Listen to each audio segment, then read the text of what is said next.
Yesterday in language, we learned singular and plural, and how singular subjects go with singular verbs and plural subjects go with plural verbs. The only thing is, singular subjects usually do not end in an S, but a plural subject does, almost like a puzzle piece.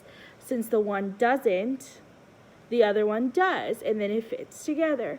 With a plural subject, it will have an S many times, and a plural verb most times it will not. So that fits together too. The one has it and the other one does not. So they fit perfectly together. Now I'm going to call out some nouns. They could be singular or plural subjects, and I want you to yell out is or are. Are you ready? Llamas. Llamas would go with are. Eiffel Tower. Is. Bob. Is. Unicorns. Are. Charlotte. Is. Boys. Are. Basketball. Is. All right, let's try with was and were. Watermelon. Watermelon was. School. Was. Teachers. Were. Dynamite. Was. Superheroes. Were. Games. Were. All right, hopefully you did well on those. How do you think you did? Okay, we're going to go to page 233, and we're actually going to learn about our new concept, subject and verb agreement, part 2. Well, here is where things get a little bit trickier because we can't always go by what sounds correctly to us, because sometimes there will be a prepositional phrase between the subject and the verb. What we need to do is we need to ignore the phrase and just go by the subject and match it to the verb. And they will try to trick you by adding those sneaky little prepositional phrases in there. Let's remind ourselves of a prepositional phrase. A prepositional phrase has a preposition, and it also has an object of the preposition. Let's go through and sing our prepositions. Ready?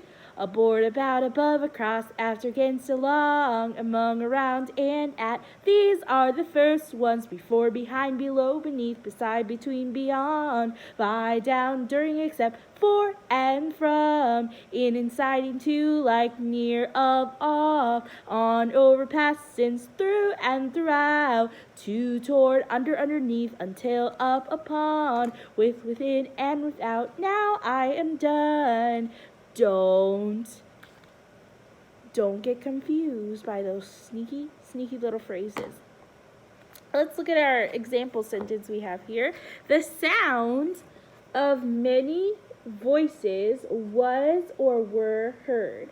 The sound of many voices was or were heard. You cannot go by your ear. Right away, we see a phrase. We're going to put parentheses around it to just say, oh, you're cute, but we're going to ignore you. They are cute little phrases, but we're going to ignore them. Of is our preposition, and our prepositional phrase is of many voices, which voices is plural, but let's look at this. And our subject is sound, and our verb would have to match with sound. Sound is singular, so it will go with our singular verb, which is was. This one doesn't end in S, and this one does. Sound was heard. That sounds correctly, right? Now, if you said sound were heard, that would not be correct. But it might sound right with the phrase. But let's read it together. The sound of many voices was heard. That's correct. Ignore those cute little sneaky phrases, and we're just going to match the subject to the verb. Okay, let's go to think A. It says, draw one line through each prepositional phrase in these sentences. Circle the subjects and underline the correct verb in the parentheses 2 times, just like I did for this one. Okay, so let's also look closely at the top. Sometimes a prepositional phrase comes between the subject and the verb in a sentence. Do not let this confuse you. The verb must still agree with the subject, not the object of the preposition. So let's look at think A. Let's cross out the phrase. Oh, we just did that one. We just did that one on my board. Oops. So cross out of many voices. Cross out of many voices. That's our phrase. We don't want that there. And the subject is sound. So put a circle around sound. And what matches with sound, we already said was. So underline was 2 times. All right. Now let's go to number 2. I already see my phrase. Cross it out of subjects and verbs. Cross out of subjects and verbs. So I feel like this will be as easy as the degree that you know your prepositional list. If you forgot your prepositions already or you didn't actually learn them before, this will be a little bit tricky for you to find the phrases. So cross out of subjects and verbs, and the actual subject is study. So put a circle. Now, this is a good reminder to tell us that, hey, sometimes a subject, or sometimes a subject which is a noun, we have study, that can also be a verb too, depending on its use in the sentence. And this one is saying the study. It's not talking about actually studying the verb. Now let's see. So the subject is study. So circle study. And now we have to say which would go with study. Study is singular and is singular. Study is. All right, so your underline is 2 times. Number 3, what's the phrase? Of stories is correct. Cross it out. We're not letting it confuse us today.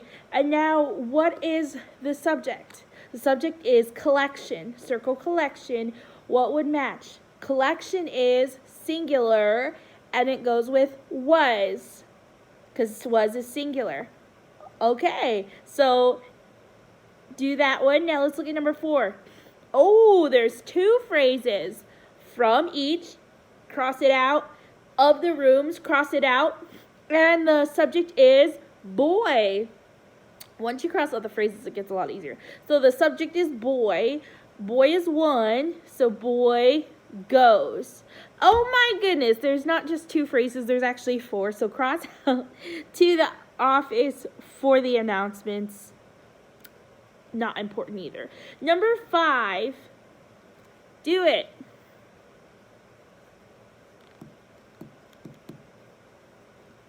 Did you do it? All right, you're going to be crossing out with the large bundle and of books. And the subject, you should have circled girl, and you should have underlined was 2 times. Did you get it? Do number 6. Do number 6, and we'll check that one too.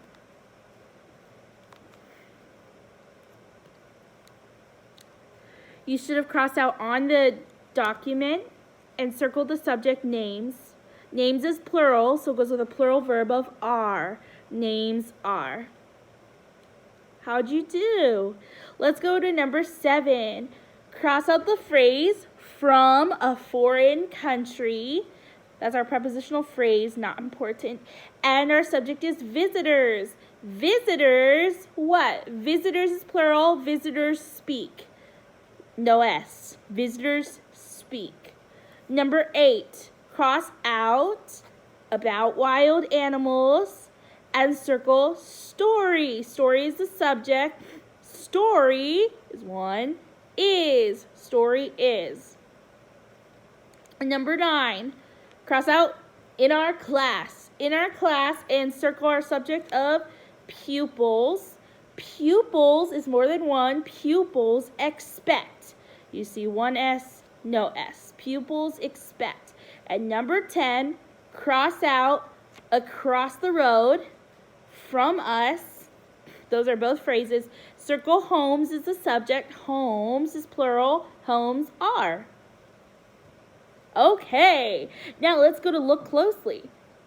Some sentences often begin with there is, here are, there was, or here were. You could see someone say, oh, there it is over there. Here are some things. Here and there are never subjects. Here and there are not the subjects. In the sentences beginning with here and there, you have to look carefully after the verb for the subject, that you can make the verb agree with it. So here and there are not subjects. So you could see the sentence they have there. Here is water in the desert. What's our subject? Well, it's not here because here and there are not the subject. The subject is water. It's not desert either because in the desert is a prepositional phrase. Water is the subject. Water is singular. Water is. And then number 2, there are 2 sides to every question. The subject is sides. It's not there. Here and there are not subjects. Sides is the subject and are is the verb. It's plural and plural. Go to think B, underline each subject once, underline the correct verb in parentheses twice. Remember, here and there are not the subject. Don't you dare underline here or there as a subject. Number 1, underline girls once. Girls is the subject. Girls, and then are. Girls are. Number 2, truth is the subject. Is the verb. Truth matches with is. Singular, singular. Number 3, not Abraham Lincoln. You don't have to look that far. Don't go all the way to the end. Just keep looking right after the verb. Poem is the subject, and is the verb. Number 4, desks is the subject. It's plural, matches with were, the plural verb. Desks were. Number 5, bushel is the subject, not apples, because that's the object of the preposition. Bushel is the subject, and was is the verb. Number 6, here is or are an excellent book on wildflowers. Book is the subject, and that's singular, matches is, which is singular. And number 7, not people is not the subject, that's the object. Kinds. I know that's weird, right? But kinds is actually a thing. It's a thing. So kinds is the subject. Kinds is plural, so it matches with are. Kinds are. Go to the next page. It's actually, there are some athletic boys in every school. Boys is the subject, are is the verb. Number 9, here is a shady spot for our picnic. Spot is the subject, and is the verb. And number 10, there are times when the bravest tremble. Times is actually the subject, and are is the verb. We're going on to think C. You're going to say has or have. Has ends with an S. Remember we said usually usually singular verbs end with S and plural verbs do not. So has is singular and have is plural. So you decide if it's has or have. Pause this, and then we're going to do this together. Okay, hopefully you paused it, and it should say, a pin has a head, but has no hair. A clock has a face, but no mouth there. Needles have eyes, but they cannot see. A fly has a trunk without lock or key. A timepiece may lose, but cannot win. A cornfield dimples without a chin. A hill has no leg, but has a foot. A glass has a stem, but not a root. A watch has hands, but no thumb or finger. A boot has a tongue, but is no singer. Rivers run, though they have no feet. A saw has teeth, but it does not eat. Ash trees have keys, yet never a lock. A baby crows without being a cock. By Christina Rossetti. How did you do on those? Did you match them correctly? I like that. That's a little play on words. Do you know, like a pin has a head, but pins don't have hair? Yeah, that's cute. But if you're looking at the subject-verb agreement, it's pin, singular, has. Pin has, pin has. Clock has, needles have, fly has, hill has. Glass has, watch has, boot has. They're all singular. They have. They is more than one. It's plural. Goes with have. Okay, now let's go to remember D. Let's think of our parts of speech. Nouns. Those are names of person, place, thing, or idea. And a pronoun takes the place of a noun. A verb shows action, state of being, or it also can be a helper. Then we have adjectives. They answer which one, what kind, how many, how much, whose. And they're always adjective articles. And adjectives describe nouns and pronouns. We have adverbs. Adverbs answer the questions where, when, how often, to what extent. And they describe verbs, adjectives, and other adverbs. Adverbs describe verbs, adjectives, and other adverbs. Then we have conjunctions, fanboy, for and, nor, but, or yet. Interjections, they show strong or sudden feeling. They come at the beginning and they can either be mild or exciting. We have prepositions, which is our memorized list. And that's all our 8 parts of speech. Now go to remember D, and you're going to write abbreviation for the part of speech above each word in the Bible verses. All right, what is I? I, you, he, she, it, we, they. It's a pronoun. Will bless is the verb. Will bless is the verb. The is an adjective article. Lord is a noun. At is a preposition. All is an adjective, and times is a noun. Number 2, his. Normally it's a pronoun, but this is possessive, so it's an adjective saying whose. So his is an adjective. Praise is a noun. Shall is a verb. Continually ends in an ly, and it's an adverb. Be is a verb. In is a preposition. My is saying whose, so it's an adjective, not a pronoun, and then mouth is a noun. Number 3, God is a noun. Is a verb. Our is normally a pronoun, but it's saying whose. It's a possessive, so it's an adjective. Refuge is a noun. You might have said it's a verb, but you can't refuge. And is a conjunction. Strength is a thing. It's a noun. Is an adjective article. Very, to, so, and very are always adverbs. Present is an adjective because it's saying what kind of help. Present help. That's a little tricky. Help is a noun. In is a preposition, and trouble is the object of the preposition, so it's a noun. Number 4, I is a pronoun. Am is a verb. Fearfully, that's an adverb. And is a conjunction. Wonderfully is an adverb. And made is a verb. Wow, we put all 8 parts of speech together and just gave you those sentences. How did you do on those? I hope you did well. Well, let's just go over really quickly what we learned today.